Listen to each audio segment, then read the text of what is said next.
Ram Ram. पूर्वांचलनामा Bhojpuri channel में आप सबके स्वागत बा।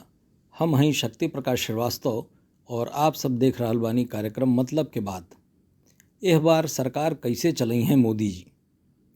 एह बार प्रधानमंत्री नरेंद्र मोदी हालांकि रिकॉर्ड बना के तीसरी बार देश के प्रधानमंत्री तो बन गई हमें, लेकिन पिछली दो बार के तुलना में एह बार उनकर स्थिति पहले से अलग बा।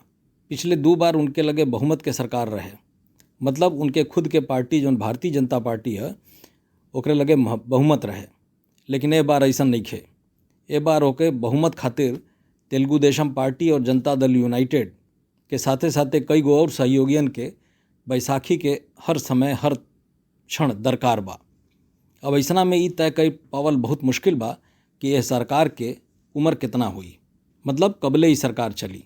हालांकि गठबंधन सरकार चलावल बहुत आसान नहीं मानल जाला, खासकर ऐसा में जबकि जनता दल यूनाइटेड और तेलुगु देशम पार्टी जैसन पार्टी और नीतीश कुमार और चंद्रबाबू नायडू जैसन नेता होखें।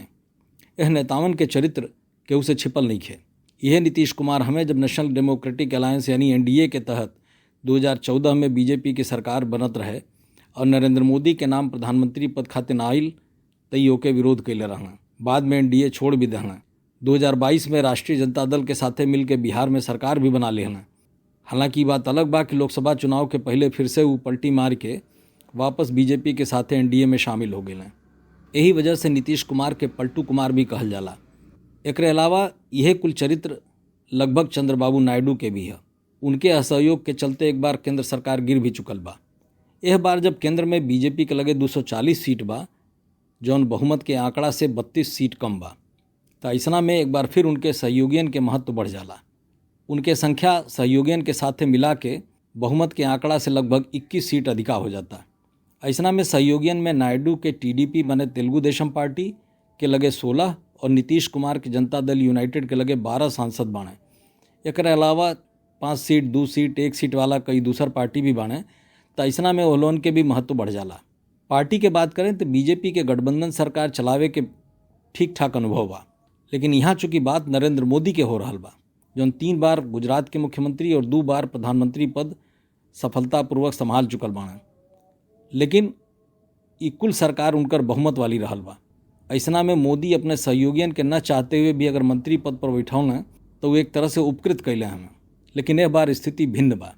यह बार मंत्री पद उनके ऊपर कोनो एहसान लेखा नहीं खे, बल्कि वो छोटे दलन के अधिकार सरीखा बा।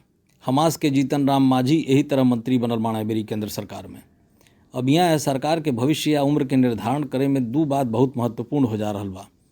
एक तई कि मोदी अपने प्रकृति और प्रवृत्ति में कितना बदलाव ले आ पाई हैं, कहाँ से कि मोदी के अपने सरकार के मंत्रियन तक के अहमियत ना देवे वाली आदत है।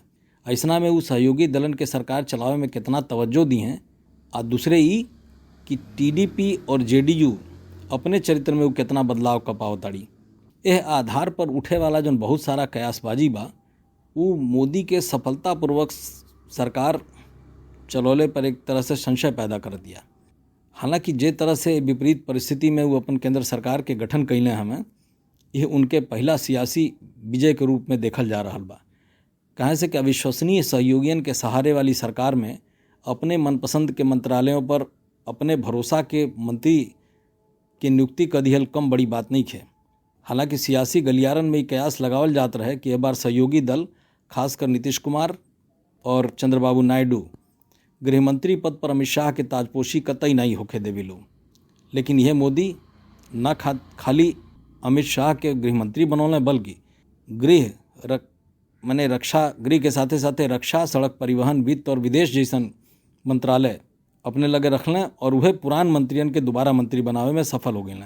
आधार पर ही कहल जा सकला कि मोदी अपने तीसरे कार्यकाल में भी सफल रही हैं और इनकर सरकार यही तरह से अपन पूरा कार्यकाल पूरा कर सकेले। आज के कार्यक्रम में बस इतना ही। फिर आप सबसे मुलाकात हुई, तब तक खातिर राम राम।